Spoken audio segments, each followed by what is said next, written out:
கதைச்சரம் நேயர்களுக்கு அன்பார்ந்த வரவேற்புகள். இன்று நாம் ஜமீன்தார் மகள் என்ற சிறுகதையை காண உள்ளோம். பெருங்காயம் வைத்த சொப்பு என்றுதான் கண்ணாபுரம் ஜமீன்தாரை பற்றி சொல்ல வேண்டும். 35 வருஷத்திற்கு முன்பு அந்த ஜமீனுக்கு இருந்த செல்வாக்கில் 10ல் 1 பங்கு கூட இப்பொழுதில்லை. கண்ணு கெட்டிய தூரம் பரவி இருந்த அந்த ஜமீனுடைய நிலங்களையெல்லாம் அவர் தகப்பனார் காலத்திலேயே கைமாறிவிட்டன. அந்த பெரியவரையும் மீறிக்கொண்டு வந்திருந்த ரொக்கத்திலும் பெரும் பகுதியை இப்போது இருக்கும் ஜமீன்தார் வாரி இறைத்து புஸ்வானம் விட்டு விட்டார்.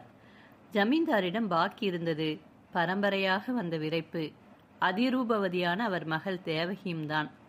டாக்டர் கேசவன் அகஸ்மாத்தாகத்தான் கண்ணாபுரத்திற்கு வந்தார். தங்குவதற்கு நல்ல இடம் கிடைக்காமையால் யாரோ ஜமீன்தாரின் மாளிகையில் 2-3 நாள் தங்க இடம் கிடைக்கும் என்று சொல்லி சிபாரிசும் செய்யவே அதன் தோட்டத்து பக்கத்தில் இருந்து 2 அறைகள் எங்களுக்கு ஒழித்து விடப்பட்டன. டாக்டர் கேசவனின் பெயர் மலையாளத்தில் மிகவும் பிரசித்தம். நாட்டு வைத்தியத்திலும் இங்கிலீஷ் வைத்தியத்திலும் நல்ல அனுபவம் அவருக்கு. திரையில் மிடுக்கும் தழுக்குமாக தோன்றும் எத்தனையோ சினிமா நடிகைகள் டாக்டர் கேசவனின் நவரக்கிழிக்கும் பிழிசலுக்கும் கடமைப்பட்டிருக்கிறார்கள் என்பது அவர் உதவியாளராகிய எனக்குத்தான் நன்றாக தெரியும். நாங்கள் வந்த அன்று இரவுதான் ஜமீன்தார் மகளை முதலாக நான் பார்த்தேன். மாளிகையின் தோட்டத்தில் மெல்லிய குரல் கேட்டு நான் சென்ற பொழுது ஒரு பரந்த மாமரத்தடியில் 2 பேர் உட்கார்ந்திருப்பதை கண்டேன். பால் போல் அரித்த சந்திரிகையில் அவள் முகம் சந்திரனை விட அழகாக இருந்ததாக என் மனதிற்கு பட்டது. அவள் பக்கத்தில் நெருக்கமாக அமர்ந்திருந்த இளைஞன் உலகத்தையே மறந்து போயிருந்தான். அவர்களின் இன்ப பேச்சை கெடுக்க விருப்பமில்லாதவனாக தயங்கி நின்ற பொழுது திடீரென்று அந்த பெண் தானாகவே எழுந்துவிட்டாள். நான் வருகிறேன், நாளை ராத்திரி வருகிறீர்கள் அல்லவா என்று களங்கமற்ற புன்னகையுடன் சொல்லிவிட்டு நிற்காமல் ஓடிவிட்டாள். இளைஞன் மட்டும் அவள் உருவம் மறையும் வரை நின்று பார்த்துவிட்டு காதலர்களுக்கு இயல்பான ஒரு பெருமூச்சுடன் திரும்பினான். ஓஹோ, இது வேறு நடக்கிறதோ? ஜமீன்தார் பார்த்தால் அவர் மீசை எப்படியெல்லாம் துடிக்கும் என்று என் மனதில் எண்ணமிட்டவனாக திரும்பினேன். அடுத்தபடியாக நான் தேவகியை டாக்டர் கேசவனுடன் மறுநாள் மத்தியானம்தான் பார்க்க நேர்ந்தது. ஜமீன்தாரை வந்து கேசவனை அழைத்தார். என் மகள் தேவகிக்கு நேற்று ராத்திரி முதல் உடம்பு சற்று கதகதவென்று இருந்தது. காலையிலிருந்து நன்றாக கொதிக்கிறது. கொஞ்சம் வந்து பார்க்கிறீர்களா என்று வினயமாக கேட்டார். கேசவனும் நானும் தேவகியை பார்த்தபோது நீலோத்பலங்கள் போன்ற அவள் கண்கள் சிவந்திருந்தன. மூச்சு காற்று நெருப்பாக வந்தது. ரோஜா வயத்த கன்னங்கள் கோவை பழமாக காட்சியளித்தன. ஒரு நிமிஷம் கேசவன் அவளை உற்று பார்த்துவிட்டு, நல்ல ஜுரம், ஜாக்கிரதையாக இருக்க வேண்டும் என்றார். எனக்கு திகீர் என்றது. எவ்வளவு பெரிய வியாதியாக இருந்தாலும் நோயாளிகள் கவலைப்படும்படி வார்த்தை சொல்பவரை அல்ல கேசவன் என்று நான் அறிவேன். இந்த பெண் பிழைக்க வேண்டுமே என்று என் மனதிற்குள் அப்பொழுதே ஒரு வியாகுலம் ஏற்பட்டுவிட்டது. ஜமீன்தார் உள்ளத்திலும் வேதனை இருந்தது, ஆனால் காட்டிக்கொள்ளவில்லை. டாக்டர், குழந்தையை கவனித்துக் கொள்ளுங்கள், பணியில் போகாதே என்றால் கேட்க மாட்டேன் என்று எப்படியோ அறிவித்துக் கொண்டு விட்டாள் என்றார். அன்று மாலை மறுபடியும் நான் தேவகி அறைக்கு போனேன். கோடை வெயிலில் துவண்டு விழும் பச்சை பசும் இலையைப் போல வதங்கி போயிருந்தது அவள் வதனம். ஜுரம் நிற்கவே இல்லை. கேசவன் முகத்தை உற்று கவனித்தேன். அதில் தென்பட்ட குறியிலிருந்து தேவகியின் முகம் அவரை வசீகரித்து விட்டது என்றும் சாதாரணமாக நோயாளியிடம் எடுத்துக்கொள்ளும் சிரத்தையை விட அதிகம் காண்பிக்கிறார் என்றும் ஊகித்தேன். இரவு சுமார் 10 மணி இருக்கும். வெகு நேரமாக நோயாளியின் அறையில் அடைப்பட்டு கிடந்தோம். ஆகையால் கேசவன், என்ன, கொஞ்சம் வெளியே போய் உலாவி விட்டு வரலாம், வருகிறாயா என்று என்னை அழைத்தவுடன் உற்சாகமாகவே கிளம்பினேன். அப்பொழுதுதான் எதிர்பாராத ஒரு அம்பில் மாட்டிக்கொண்டார் கேசவன். ஒரு வெற்றிலைப்பாக்கு கடையில் நின்று பேசிக்கொண்டிருந்த கேசவனின் கை அகஸ்மாத்தாக பக்கத்தில் நின்ற இளைஞன் மேல் பட்டது போல் இருக்கிறது. இதில் இருவரில் ஒருவர் ஒதுங்கி போயிருக்கலாம். 2 பேரும் ஒரே பிடியாக இருக்கவே வார்த்தை முற்றி அடிதடியில் வந்தது. பழைய வர்மம் ஏதோ வைத்துக்கொண்டு சண்டைக்கு வருபவன் போல பாய்ந்தான் அந்த இளைஞன். அவன் வேறு யாரும் இல்லை, தேவகியுடன் தனியே பேசிக் கொண்டிருந்தவன்தான் என்று ஒரு கணத்தில் நான் தெரிந்து கொண்டேன். கேசவனுக்கு வயது 55 ஆகிறது என்றாலும் வருகிற சண்டையை விட்டு நான் பார்த்ததில்லை. இமைக்கும் பொழுதில் இளைஞன் வழியிலிருந்து நகர்ந்து கொண்டு தமது முஷ்டியால் ஒரு குத்து விட்டார். அந்த குத்து மட்டும் விழுந்திருந்தால் அவன் சுருண்டு போயிருக்க வேண்டும்.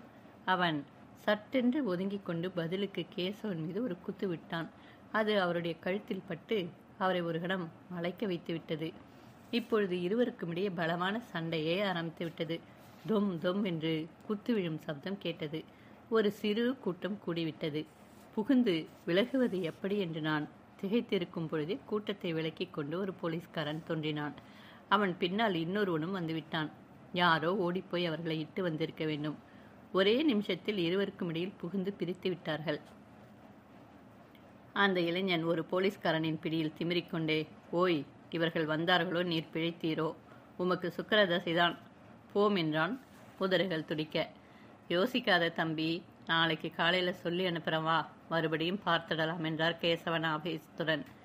ஆஹா, சந்தோஷமா வரனே, பயந்துட மாட்டேன், நான் கேப்டன் துரைசாமியின் பிள்ளையாக்கும் என்றான் அவன் திமிராக. சிறிது நேரம் கேசவன் ஏதோ பதில் சொல்ல விரும்பியவர் போல நின்றார். வாயிலிருந்து வார்த்தைகள் வரவில்லை. மேலும் அங்கே நிற்பது உசிதமில்லை என்று கேசவனை கைப்பற்றி நான் அழைத்து கொண்டு போனேன். சிறிது தூரம் மௌனமாக போனோம். பின்புதான் மாதவன் என்று கூப்பிட்டார் டாக்டர். ஏன் என்றேன். நான் மெல்ல முன்னால் போய் கொண்டிருக்கிறேன், நீ திரும்பி போய் அந்த ஆளை பற்றி தகவல் எல்லாம் விசாரித்து கொண்டு வா என்றார். சுமார் 2 மணிக்கு பிறகு நான் விசாரித்து வந்த விஷயங்களை அவரிடம் சொன்னேன். அவன் தகப்பனார் ஏதோ கப்பல் ஆபீசராக இருந்து சென்ற யுத்தத்தில் முழுகி போனாராம். சிறிது காலத்திற்கு பிறகு தாயாரும் நோய்வாய்ப்பட்டு போய்விடவே இவன் சிறு பிள்ளையாக திண்டாடினானாம். சிலருடைய உதவினால் படித்து 2-3 வருஷத்திற்கு முந்திதான் டாக்டர் பரீட்சையும் கொடுத்து விட்டானாம். படிப்பில் எவ்வளவு கெட்டிக்காரனோ அவ்வளவுக்கு கைராசி கிடையாதாம் என்றேன்.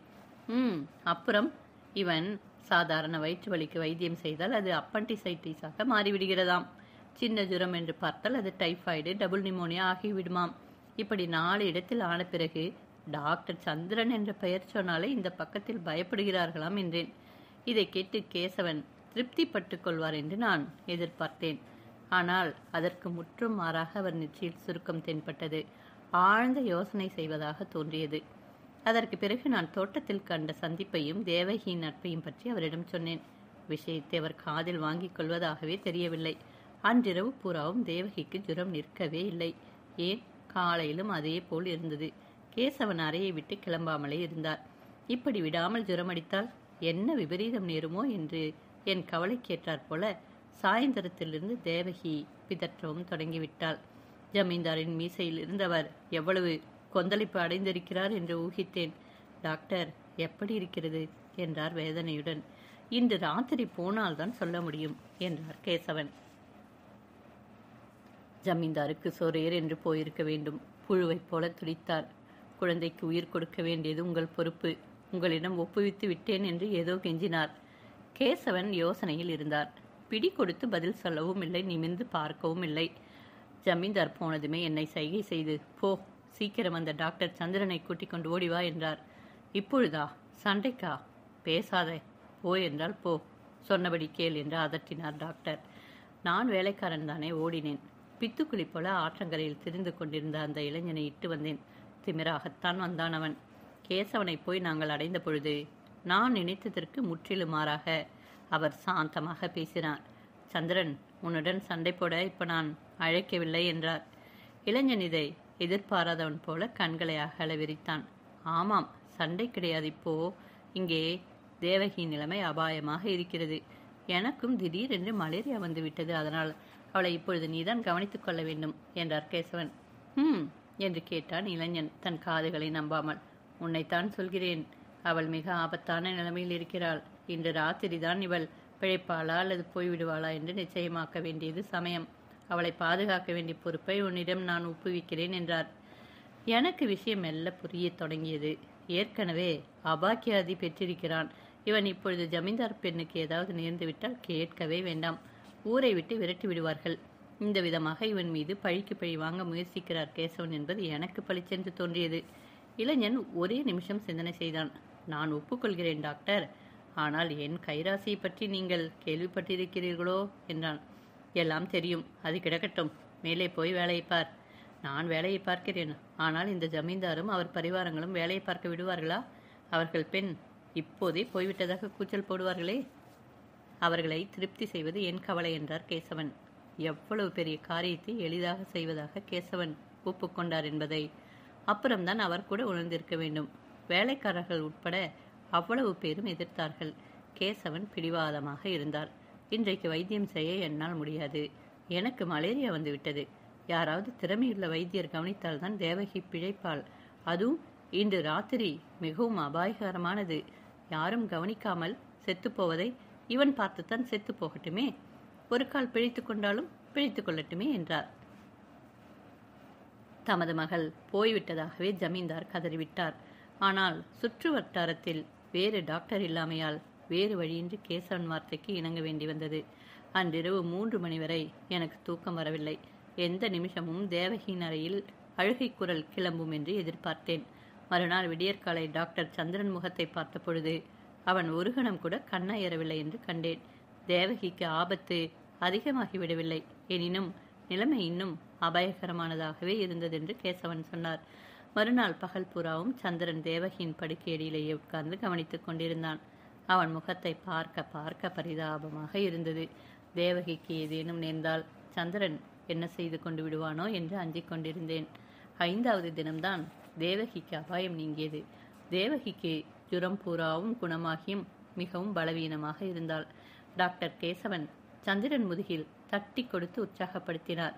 நீ மகா மேதாவி தம்பி, யமன் வாயிலிருந்து உயிரை பிடுங்கிக் கொண்டு வந்து விட்ட என்றார். ஜமீன்தாரிடம் விடைபெற்றுக் கொள்ள சென்ற போதும் கேசவன், சார், உங்களிடம் ஒரு உண்மையை ஒப்புக்கொள்கிறேன் என்று ஆரம்பித்ததைக் கண்டு திடுக்கிட்டேன். சொல்லுங்கள். உங்கள் பெண்ணுக்கு ஒரு நாள் உடம்பு அதிகமாயிற்றல்லவா? அன்றிரவே அவள் போய்விடுவாள் என்று நான் எதிர்பார்த்தேன். அவளை காப்பாற்றும் திறமை எனக்கு இல்லை என்று உணர்ந்தேன். அதனால்தான் அந்த டாக்டர் சந்திரனை பார்க்கும்படி அழைத்தேன். தேவகி இன்று உயிருடன் இருக்கிறாள் என்றால் அவன்தான் அந்த பிச்சை அளித்தவன் என்றால் உணர்ச்சி ததும்ப எனக்கு தூக்கி வாரி போட்டது. தமக்கு திறமை போதாது என்று அவர் பகிரங்கமாக ஒப்புக்கொண்டு நான் பார்த்தது இதுவே முதல் தடவை. டாக்டருக்கு பைத்தியம் பிடித்து விட்டதா? சுமார் 4 மாதங்களுக்கு பிறகு சந்திரனிடமிருந்து வந்த கடிதம் ஒன்றை டாக்டர் கேசவன் என்னிடம் எடுத்து போட்டார். நீங்கள் என் அபகீர்த்தியை மாற்றிக்கொள்ள ஓர் சந்தர்ப்பம் அளித்தீர்கள். நான் கை வைத்த இடமெல்லாம் வியாதி முற்றும் என்று சொல் இப்பொழுது மறைந்து போய்விட்டது. தவிர தாங்கள் சென்ற இடங்களிலெல்லாம் என்னை பற்றி சிலாக்கியமாக கூறியிருப்பதாக அறிகிறேன். அதனாலேயே எனக்கு 4-5 பெரிய ஆஸ்பத்திரிகளிலிருந்து உத்தியோகம் ஏற்றுக்கொள்ளும்படி கடிதங்கள் வந்திருக்கின்றன. எல்லாவற்றையும் விட முக்கியமாக தேவகியை கல்யாணம் செய்து கொள்ள சம்மதம் இருக்குமா என்று என்னை ஜமீன்தார் கேட்கிறார். இது என் பெரிய அதிர்ஷ்டம் என்பதில் சந்தேகம் இருக்க முடியுமா என்று அதில் எழுதியிருந்தான். நான் நிமிர்ந்து பார்த்து, இதென்ன, உங்களை அடித்து அவமானப்படுத்தியவனை பழிக்கு பழி வாங்குவது இப்படித்தானா என்று கேட்டுவிட்டேன். உனக்கு புரியாதுதான் மாதவா. நான் சொல்லப்போவது ஒரு பழைய கதை. எனக்கு ஒரு தங்கை இருந்தாள். அவள் 18வது வயதில் என் தகப்பனார் அனுமதி இல்லாமல் வேறு ஜாதிக்காரர் ஒருவருடன் சொல்லாமல் சிங்கப்பூருக்கு ஓடிவிட்டாள். அந்த ஆள் அப்புறம் கப்பலில் உத்தியோகஸ்தனாக இருப்பதாக கேள்விப்பட்டோம். போன யுத்தத்தில் செத்து விட்டதாகவும் தெரிந்தது. என் தங்கை ஒரே மகனுடன் சிரமப்படுவதாக அறிந்தும் கூட என் தகப்பனார் ஒரே பிடிவாதமாக கவனிக்காமல் இருந்துவிட்டார். பிறகு அவளும் போய்விட்டதாக தெரிய வந்தது. அவள் பிள்ளையை பற்றி தகவலே இல்லை. அவனைத்தான் கண்ணாபுரத்தில் பார்த்தேன் முதல் தடவையாக. முகஜாடை சிறிது சந்தேகத்தை உண்டாக்கியது. அவன் தகப்பன் பெயரை சொன்னதும் பாக்கி சந்தேகமும் போய்விட்டது. அவன்தான் இந்த சந்திரன். என் மருமான் என்று தெரிந்ததும் அவன் அபக்கியாதியை நீக்கிக் கொள்ளவும் தேவகியை அடையவும் ஒரு சான்ஸ் கொடுத்தேன் என்றார். இதை அவனிடம் சொல்லிவிட்டீர்களோ என்று கேட்டேன். இன்னும் இல்லை. அவன் நல்ல ஸ்திதிக்கு வந்து மனதில் இருக்கும் துவேஷத்தை எல்லாம் கலைத்த பிறகுதான் சொல்வதென்று இருந்தேன். இப்பொழுது சொல்லிவிடுவேன் என்றார் கேசவன். முற்றிற்று.